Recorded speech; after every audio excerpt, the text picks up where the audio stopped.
Hi and welcome to the latest video from the North East Business Resilience Centre. We are a not-for-profit organisation that exists to help protect businesses throughout the North East of England from cybercrime. At our centre we work with other organisations that we call trusted partners.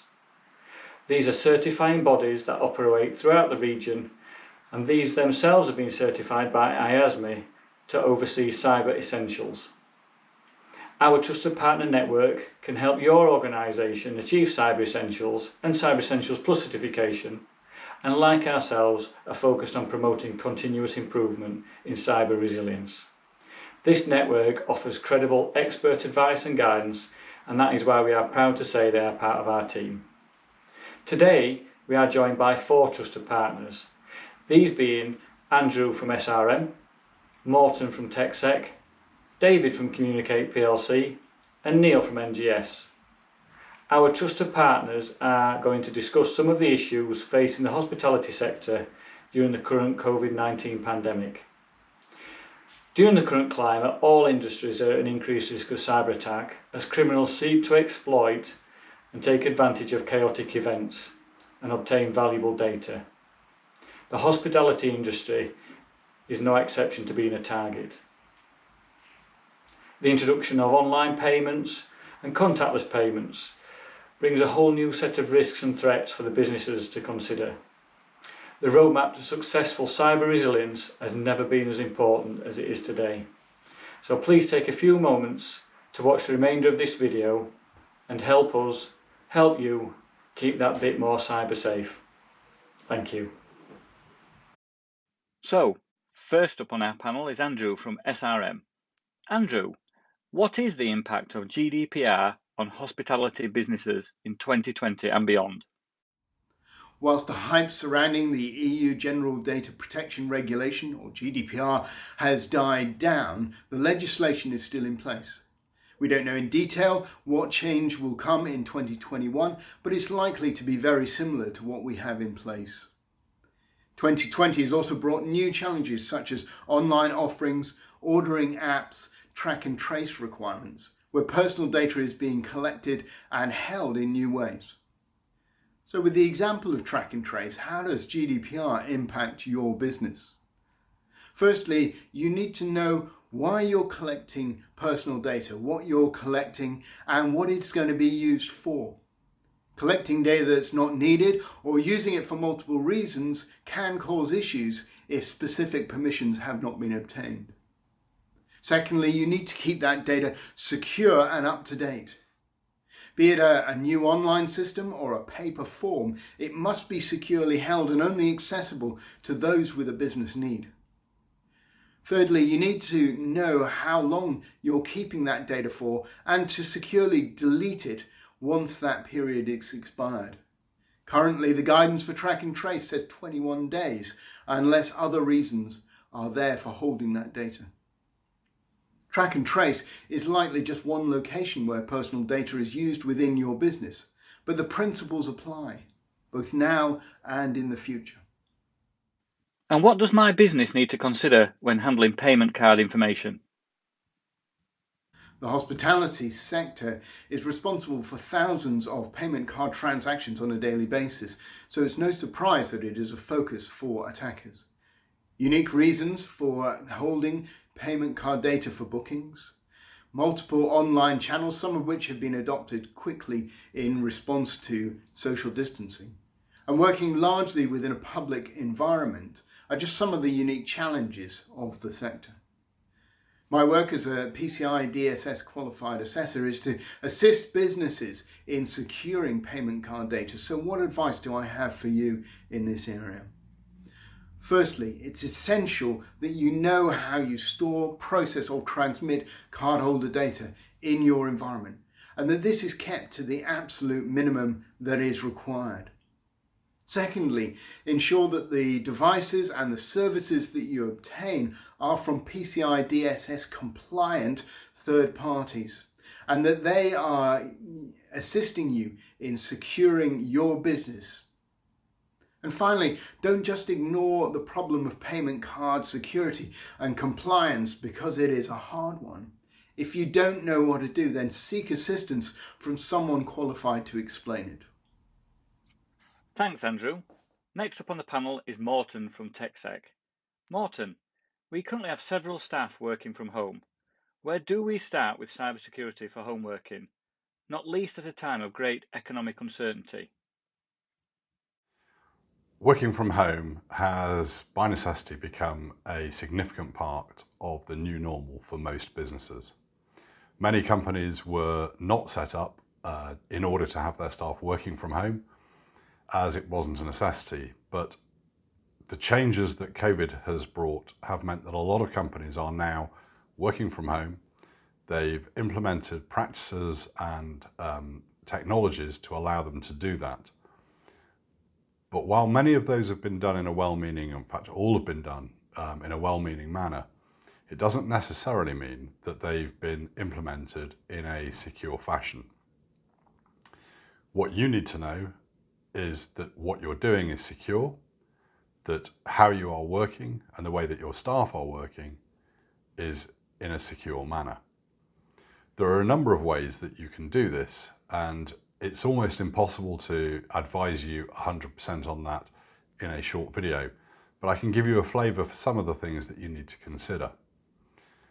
One of the key things to working remotely and working safely is to make sure that you have the right policies, the right procedures, and that you know what data you have and where that data is stored and how it's accessed. If you have those things in place, you're much better able to look after your business. For that reason, we would recommend that you look at Cyber Essentials, which covers a number of questions that will ask you about your business and where you store your data, how you store your data, what you've put in place to protect that data. Do you have passwords? Do you have policies? How are those implemented? Do you use remote access to your servers? Lots of businesses won't actually at this point necessarily know exactly how they store their data. Is it on-premise? Is it in a hosted server? Is it perhaps a mixture of the two? Do you use software as a service? Perhaps Dropbox, Office 365, SharePoint, and others. Each of these different elements, be it an on-site server, a remote server, software as a service, each of them will have their own idiosyncrasies which you need to look at and you need to protect. And all of those will take a different form of protection depending on what they are and how you're using them. If you implement Cyber Essentials, you'll gain a much better understanding of all of that. You will also, as a result of it, put working practices in place that will help you to protect your business. They believe that Cyber Essentials can protect you to up to 80% of all vulnerabilities. Not only that, but it will give you insurance, £25,000 worth of insurance against any cyber incident. So it's really a very practical step, but also a very comforting step when you get that insurance included. So what are the things that you might want to consider? Well, I've mentioned that you may be using different services, be those servers, your own servers, remote servers, or software as a service. Some of those will be covered by passwords, some of them will be covered by group policies. Other things that you might want to consider is who's going to be accessing the data, where are they accessing the data from, and what internet connection will they be using to do that? What have you put in place with that internet connection to make sure that that connection is as safe as it can be? What device are they using to connect? And what have you put in place to make sure that device is safe and secure? For instance, are you using bring your own device, BYOD? In other words, using a computer or a laptop, etc., that belongs to a member of staff to access your data remotely? If you are, have you put in place policies and procedures to ensure that those staff members use that equipment appropriately? They have the appropriate security in place on that machine, just as you would expect them to do if they were using one of your office devices. Moving on from there, you may get into technologies such as Remote Desktop Protocol, RDP as it's known. You may well have heard of RDP. It's a very good technology. It does allow you to have access to other computers, servers remotely in order to access data. However, it's not without its vulnerabilities, particularly if you're not using a version that's been installed correctly or is correctly patched and secured. RDP in its basic format can actually be quite dangerous. It is advertising to the world that you are open to the internet. It's a term that's used, that the computer is offering itself to be accessed. Where a computer is addressing the world to say, I am open to the internet, you can be asking for other people to attack that computer to find vulnerabilities within it. And again, this is why it's so important that if you are using RDP, that you have the right security, the right patches, and everything in place to protect yourself against those vulnerabilities. You may use VPN. VPN again is a very good technology. There are several versions of VPN, and not all of those are currently considered to be safe and secure. With all of these technologies, you're unlikely to know the answer, but there are companies out there, ourselves, TechSec Services, our colleagues within the Northeast Business Resiliency Centre, the trusted partners there. We can help you. We can look at your business, we can look at your networks, we can scan them to see if those vulnerabilities exist, if they need patching or if they don't need patching. We'll give you straight advice as to what you need to do. We'll be able to help you with bring your own device, policies and procedures to put in place for that. And indeed, all of us are partners to IASME and able to deliver cyber essentials for you. So working with a security IT company is probably one of your first steps in order to make sure your business is going to be protected during this period of home working. Our Wi-Fi isn't coping with all the new online activity at our premise. Is it costly to get help? As with all problems that are reported to us, identifying what the actual problem is versus the problem that the client perhaps perceives it to be is the first step. There could be a number of reasons for perceived or slow Wi-Fi or internet.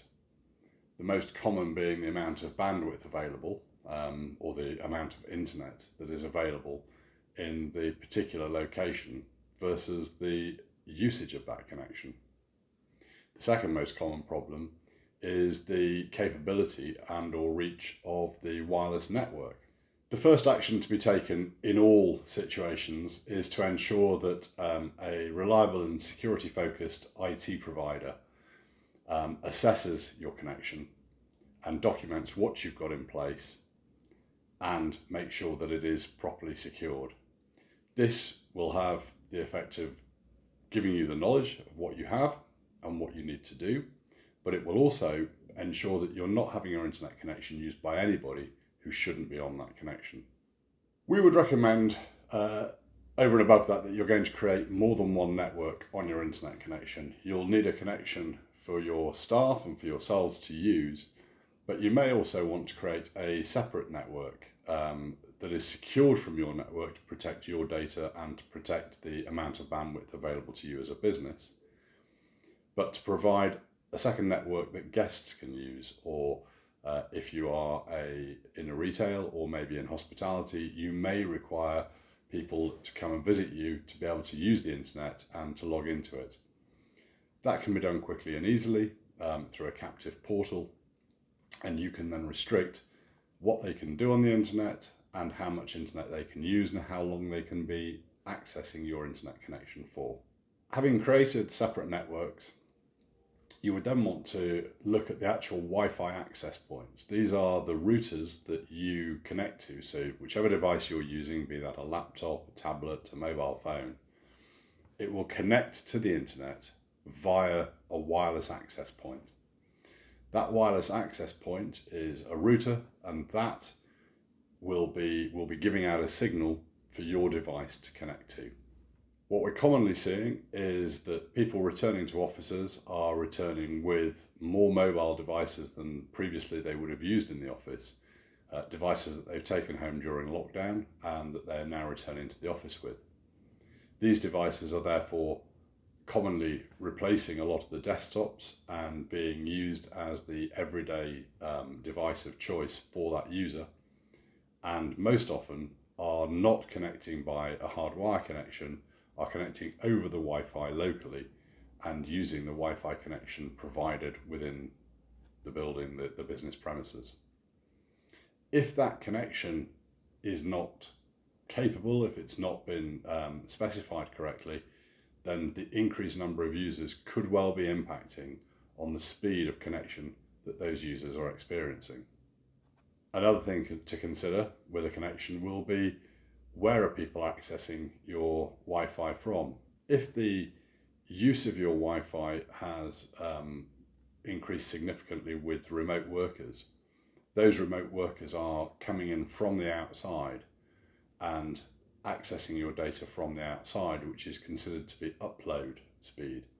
And internet connections have two different kinds of speed. They have a download speed and an upload speed. Depending on the type of connection you've got as to what those connections would be and which one will take priority. Potentially neither of them, they'll potentially be synchronous. However, there is normally on the lower end a greater download and a lesser upload speed. The type of connections vary quite considerably. From at the more basic end, there's your ADSL or fibre to the cabinet FTTC connections. These connections again are typically providing a greater download than they are upload speed. They're also generally contended, i.e. there's more than one company using that. They can't see your data, but when that connection leaves your building, you're then fighting with other users for your share of that connection. This can slow down the speed, and particularly at key points in the day when there are a lot of other users using the internet, then you're all fighting for that same amount of bandwidth, and that can slow down the speed. We've seen an increase, obviously, in the number of people using wireless activity, using wireless internet, and that increase in the use of wireless internet, particularly over contended, i.e. shared connections, means that the access that you have to it and the availability of the connection will be reduced as a result of those people using the connection. At the better end of the spectrum, there is dedicated fibre, used to be called a leased line. This is where your connection is provided direct to your building, and the connection that you have is a simultaneous and equal connection for upload and download. Typically these days you'd be looking at 100 meg or more, and the connection is very much faster and not contended, so it works and performs very much better than your fibre to the cabinet or ADSL typically will do. In simple terms, if you are experiencing problems with Wi-Fi, maybe the speed of the connections that you have into your office or into your retail premises, or maybe into a hospitality environment, you need to ensure that the people using that connection are doing so because they are legitimately allowed to be on that connection.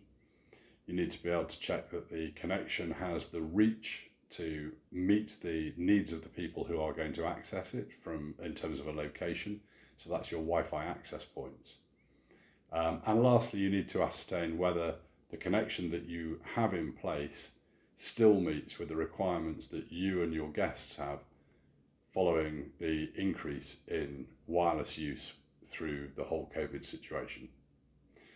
All of these things are relatively easy to solve, be that placing a new wireless access point in where you have a network area that's not being reached, or increasing your internet connection, maybe by adding a second fibre to the cabinet connection in, or moving from fibre to the cabinet potentially up to a dedicated fibre.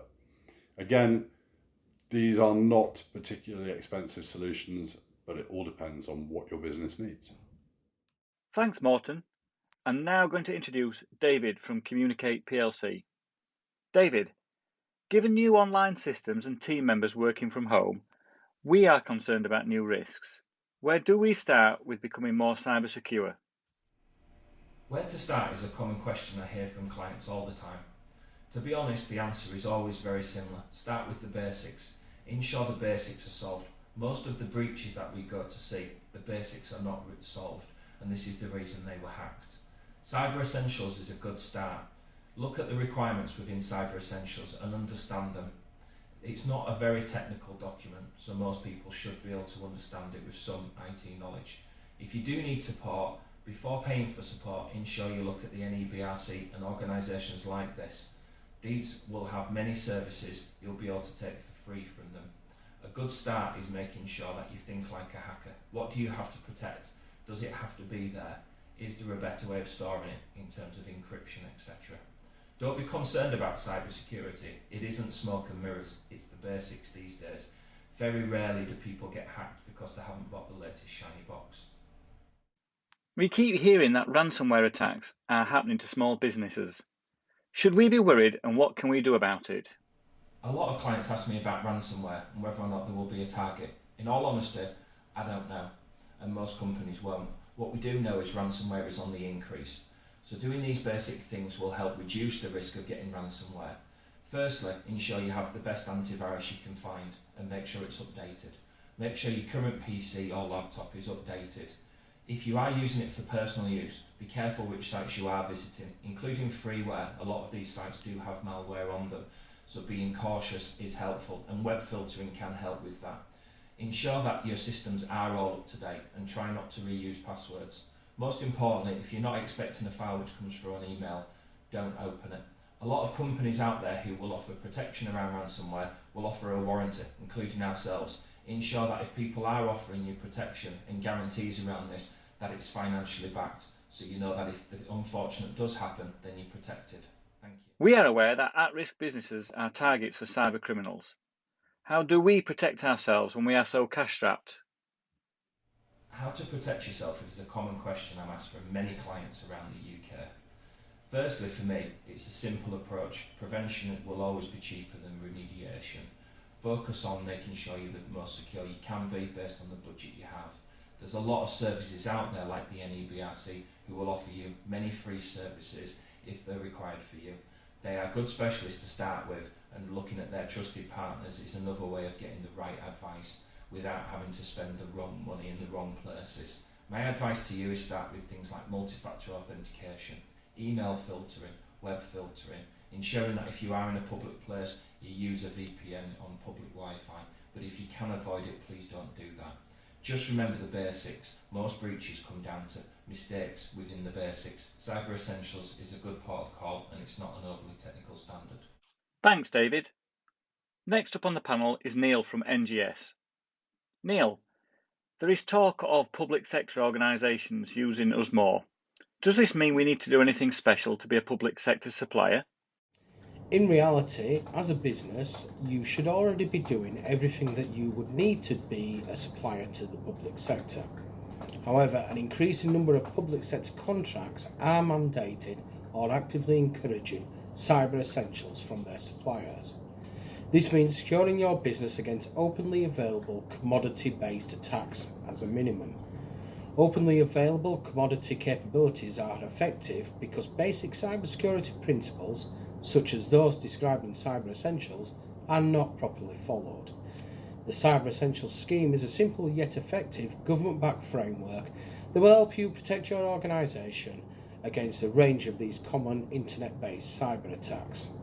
The Cyber Essentials scheme is based on 5 technical controls: access control, management of access to administrator accounts to control who has access to your data and service; access control, management of access to administrator accounts to control who has access to your data and services; secure configuration, choosing the most secure settings for your devices and software by changing passwords and removing unused accounts and software; software updates, protect against vulnerabilities by keeping your devices and applications up to date; malware protection, protect against viruses and other malware by using properly configured anti-malware solutions and only allowing trusted applications; firewalls and routers, to create a buffer zone between your IT network and other external networks so that incoming traffic can be analysed to find out whether or not it should be allowed onto your network. As well as Cyber Essentials Scheme, the 10 Steps to Cybersecurity, published on the NCSC website, will provide useful information. We are having to close down our sites and make some of our team redundant. What cyber planning should we be thinking of as we do this? What's the real risk? Redundancy can be an emotional and a difficult process for everyone involved. Therefore, suitable planning and procedures should be in place from an operational perspective. Several key areas to consider and how to deal with these in general is good for your security and risk management. A check of your change management and business continuity plan is essential at this point, and any remediations that need to be undertaken due to a reduction of staff. Checking your leavers, joiners, movers policies. Do you have a document process in place which can be followed, monitored and recorded? Changes from live mailboxes to shared mailboxes for monitoring of emails. Who will need to access these and for how long? Blocking of accounts from signing in during transitional periods. Complete removal of accounts from software systems once an employee has left. Privileged access management. Who had access to what resources? Do you need to change any system passwords? Any site access keypads? Any security on building doors? Data exfiltration. So we need to be looking at asset tracking, checking all organisational devices have been returned, laptops, tablets and mobile phones, all media, paper and electronic, any CDs and USB drives. Also any ID tags and lanyards or electronic access fobs, door and van keys. All these will need to be returned. Communications is important at this time because you will likely see an increase in targeted phishing campaigns around redundancy, and a review of your current training and awareness campaigns will be key. Informing staff of who has left so that they may challenge anyone trying to enter a building at a later date. And key items in a leavers interview or meeting is to non-disclosure agreements, reminding people of contractual agreements and that NDAs do not expire because you have left the employment of the organisation, and signed document to say that all assets have been returned and they have no company property or data stored elsewhere. So that's the end of the presentation. It's a thanks to Andrew, Morton, David and Neil for their content, and a thank you to you for watching this video. I hope you found it useful. For further advice and guidance and general information, please contact us at inquiries@nebrcentre.co.uk. Thank you and keep safe.